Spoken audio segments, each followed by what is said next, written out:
Anda kembali di The Prime Show bersama saya Diandra Mukni. Pemirsa, kita akan lanjutkan perbincangan hari ini di The Prime Show bersama Bapak Yusuf Warshim, anggota Kompolnas. Pak, tadi kan juga sempat disampaikan soal adanya dugaan oknum itu. Nah, dugaan oknum itu siapa dan dari unit apa nih, Pak? Informasi yang kita peroleh sementara itu yang datang ke rumah itu dari Gakum Lantas, karena ada penyelidikan kecelakaan lalu lintas yang itu melibatkan almarhum mengantar surat undangan klarifikasi. Nah, ini yang masih perlu didalami. Dalam saat mengantar itu informasi yang kita peroleh, almarhum mau menunjukkan mobil rental yang digunakan pada saat terjadinya laka lantas itu, dugaan laka lantas itu. Nah, di tengah jalan mengalami sakit. Jadi krusialnya ini yang perlu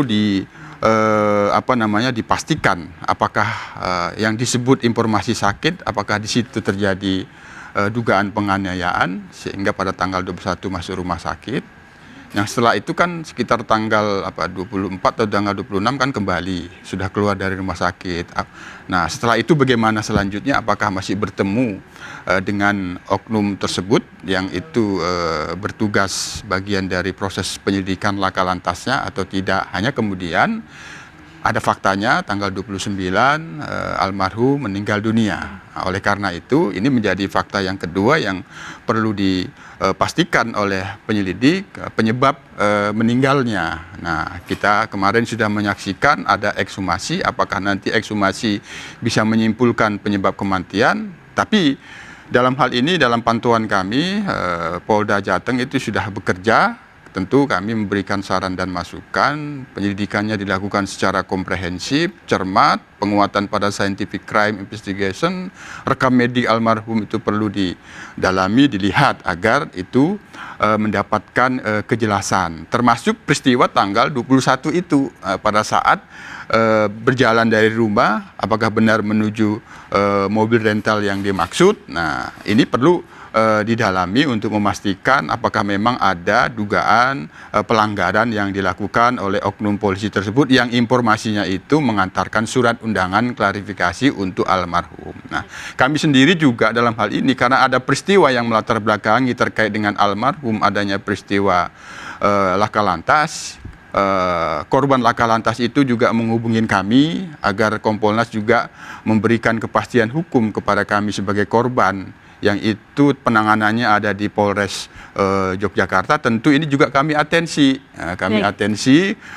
ke Polda DIY. Kemarin kami sudah menyampaikan Pak Kapolda, ini sebenarnya kasusnya sudah ditutup atau belum. Baik. Nah, itu. Pak, soal tawaran uang sendiri, tadi kan ada tawaran uang untuk mediasi yang dibilang oleh Ibu Poniem, begitu. Nah, tawaran uang ini yang menawarkan adalah dari instansi kepolisian sendiri ataukah oknum polisi dari pribadi, dan oknum yang mengantar dan juga menawarkan uang ini apakah orang yang sama atau seperti apa?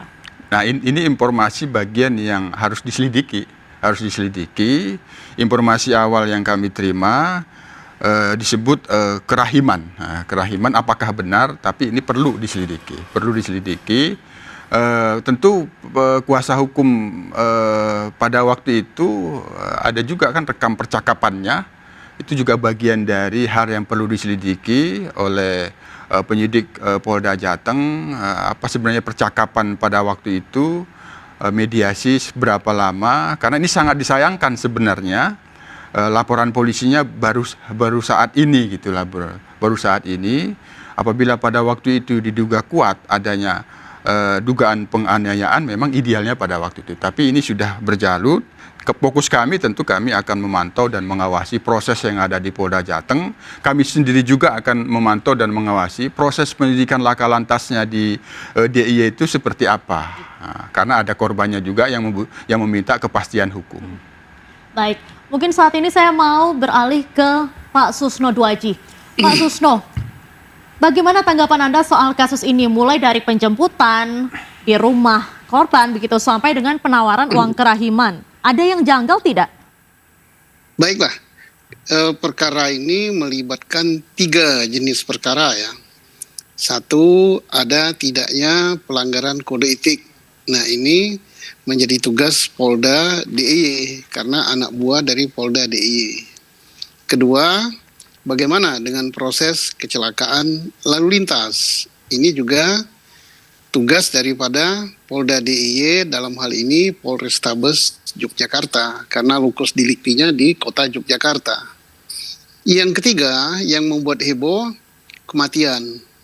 Nah, kematian ini adalah prosesnya diduga kriminalitas karena adanya penganiayaan. Kalau benar ada, maka ini menjadi porsi dari Polda Jawa Tengah karena lokus deliktinya Polda Jawa Tengah. Oke, sekarang kita fokus kepada tindak pidana. Benar tidak ada tindak pidana penganiayaan yang menyebabkan kematian oleh petugas? Ini sebenarnya tidak terlalu sulit menyelidikinya. Hal yang gampang lah bagi seorang reserse menyelidiki ini. Kenapa? Karena begitu diambil dari rumah, menurut informasi dari ibu tadi, ada peristiwa si Pak Darso dibawa ke rumah sakit. Nah, bawa ke rumah sakit timbul pertanyaan. Masuk rumah sakit karena dianiaya atau masuk rumah sakit karena riwayat penyakitnya dia ada sakit jantung, jantungnya kumat gitu. Dan enak lagi untuk seorang reserse menyidik masalah ini karena dia tidak meninggal di perjalanan. Dia sempat opname beberapa hari di rumah sakit. Rumah sakitnya ada, petugas yang menerima ada, dokter yang merawat ada untuk beberapa hari. Tinggal rekam jejak selama dia di rumah sakit, bisa ditanyakan apakah keluhan Pak Darso ini keluhannya terkait dengan sakit jantung atau keluhannya terkait dengan penganiayaan. Nah, kalau memang keluhannya dengan sakit jantung sama sekali tidak bercerita masalah penganiayaan, maka ini berarti lebih besar kepada sakit jantung penyebabnya. Tinggal dicocokkan dengan hasil daripada penggalian jenazah. Tapi kalau dia mengeluh atau ada catatan, misalnya pinggangnya, tulangnya, pipinya, dan sebagainya rebam, dan dia mengaku ada penganiayaan. Dan penganiayaan itu tadi ada disampaikan pada istrinya. Tapi kan saksinya baru satu, istrinya yang ngomong. Nah, itu kan tidak cukup satu saksi. Perlu saksi yang lain lagi. Siapa? Saksi yang lain tapi bukan saksi katanya. Tidak boleh ngomong, oh kata istrinya dianiaya. Istrinya tahu kata daripada suaminya. Karena tidak melihat langsung. Ini de audito nama saksinya. Tapi saksi yang melihat betul ada penganiayaan itu siapa? Nah, itu maka ada saksi, kemudian akan didukung dengan bukti-bukti forensik hasil daripada rekam jejak kesehatannya selama dirawat di rumah sakit apa itu tadi. Kan rumah sakitnya jelas itu. Nah, tinggal dicocokkan aja situ untuk menyidik kemungkinan terjadi tindak pidana penganiayaan oleh oknum polisi. Tapi kalau itu tidak ada, misalnya rekam selama perawatan bahwa dia tidak ada mengeluhkan dipukul dan tidak ada juga lebam dan dokter tidak menemukan apa-apa selama penganiayaan itu, maka untuk penganiayaan itu kecil gitu. Jadi artinya saya yakinlah untuk polisi Polda Jawa Tengah tidak kesulitan untuk menyelidiki penyebab kematian. Tanpa kita kaitkan dengan dugaan uang kerohiman, ataukah uang damai, atau uang apa-apa. Kita profesional aja lah. Dengan alat bukti, sesuai dengan yang ditentukan 184 KUHP, ada enggak terjadi penganiayaan, peristiwa pidana yang menyebabkan kematian. Enggak sulit ini, gampang kok. Baik, soal SOP kepolisian sendiri Pak. Ini kan dikabarkan tidak ada surat-surat. Bahkan untuk undangan klarifikasi begitu. Mulai dari penjemputan sampai dengan adanya penawaran uang kerahiman setelah korban ini meninggal dunia. Menurut Bapak wajar atau tidak? Itu kita tidak berbicara dalam kematian, dalam peristiwa pidana ini bukan wajar atau tidak. Terkait dengan ada apa tidaknya surat undangan, ada atau tidaknya surat penangkapan, ada atau tidaknya surat perintah dan sebagainya. Itu adalah pelanggaran daripada kode etik. Pelanggaran daripada profesi kedokteran bahwa dia profesional apa tidak. Terlepas dari dia meninggal apa tidak, Pak Darso ini, manakala tidak ada surat perintah, manakala surat perintah penjemputan itu tidak ada, manakala itu hanya surat undangan tapi jemput paksa, itu jelas salah. Kalau untuk kode etik. Tapi kita harus pisahkan. Ini ada pelanggaran kode etik yang harus menjadi porsi dari Polda Yogyakarta.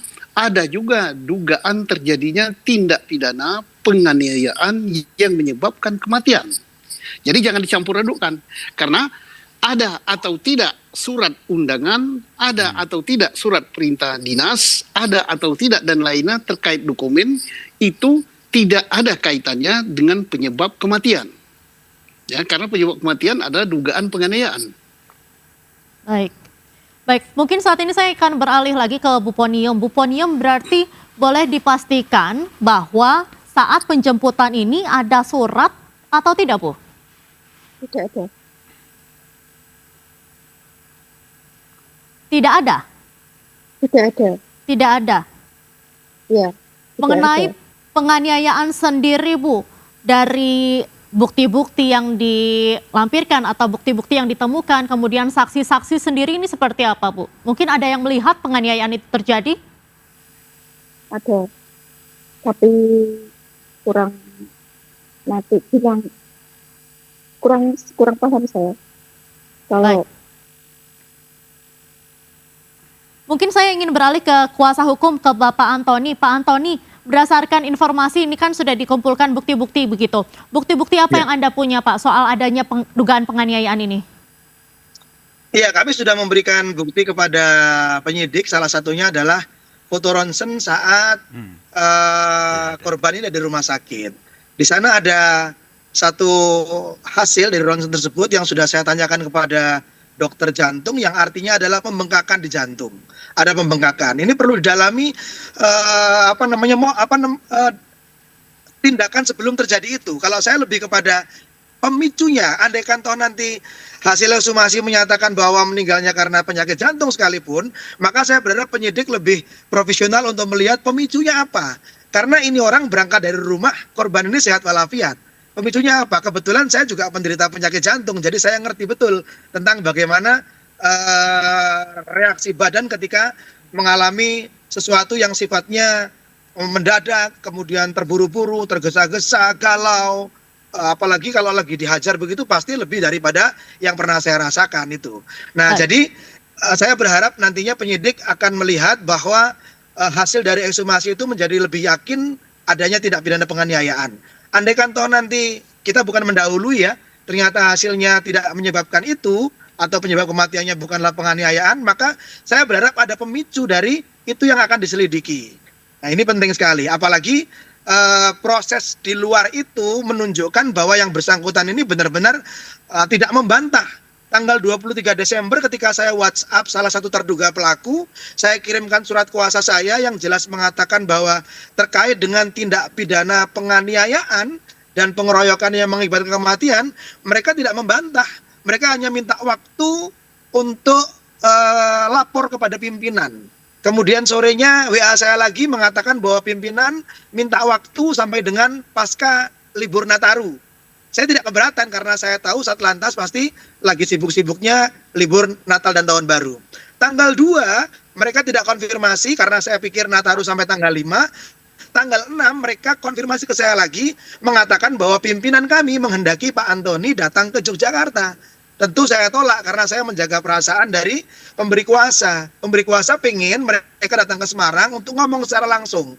Karena pasca meninggalnya Pak Darso, 3 kali mereka ke Semarang tidak pernah ke rumah duka. Mereka hanya ke rumah almarhum Pak Darso itu ketika menjemput dan ketika mengabarkan kepada istri bahwa Pak Darso di rumah sakit. Jadi tidak pernah datang. Pak Darso meninggal tidak datang, kemudian datang 3 kali ke Semarang itu menawarkan 5 juta, 25, yang terakhir 25 juga itu tidak di rumah Pak Darso. Baik. Ini aneh menurut saya. Baik, Pak Antoni, kita tahan dulu. Mungkin saya mau ke Pak Yusuf lagi. Pak Yusuf, soal permintaan klarifikasi dari keluarga. Bagaimana nih sebetulnya atau seharusnya polisi menyikapi hal ini nih, Pak? Ya, yang pasti sudah ada laporan polisi, ekshumasi sudah dilakukan sampai hari ini. Untuk penyidikan laporan keluarga almarhum ini, Bu Ponium dengan kuasa hukumnya Pak Antoni ini sudah diproses. Maka tadi saya setuju itu dengan Pak Susno, ini sebenarnya mudah gitu. Tadi saya sudah menggambarkan peristiwanya yang sangat penting waktunya itu tanggal 21 itu. Disitulah apabila terjadi duga adanya penganiayaan yang menyebabkan dibawa ke rumah sakit. Nah, ada rumah sakitnya, ada pegawai, itu sangat mudah sekali. Nah, termasuk ada yang sudah disampaikan oleh kuasa hukum tadi, rekam percakapan itu juga kita sudah mendapatkan informasi antara kuasa hukum dengan oknum yang dimaksud. Nah, hanya di situ bagian dari proses penyidikan yang ada di Polda Jateng mungkin itu bisa sifatnya petunjuk-petunjuk untuk didalami sehingga mengarah adanya satu keterangan informasi yang mengarah memang benar adanya dugaan penganiayaan atau tidak. Tapi itu juga menjadi penting kaitannya dengan proses penyidikan laka lantasnya juga, karena sesungguhnya yang dihubungi Pak Antoni ini adalah oknum yang dimaksud itu dalam proses penyidikan laka lantas itu. Nah, tadi sudah disinggung oleh Pak Susno terkait dengan SOP, apakah itu menjemput, tidak ada surat undangan, apakah memang benar itu mengantarkan undangan klarifikasi, tapi kenapa tiba-tiba jalan bersama almarhum yang diduga akan menuju tempat mobil rental itu, ini kan penting, itu bagian dari proses yang ada di Propam tentunya. Kami juga sangat atensi, jadi kuncinya tadi itu sudah jelas itu apa yang dimaksud oleh Pak Susno itu, apa yang harus dilakukan oleh penyidik itu sudah cukup jelas dan sebenarnya mudah. Sebetulnya gitu. simpel begitu ya Pak. Simple, Baik, kita tahan dulu Pak, kita akan jeda sejenak. The Prime Show akan segera kembali untuk Anda. Tetaplah bersama kami.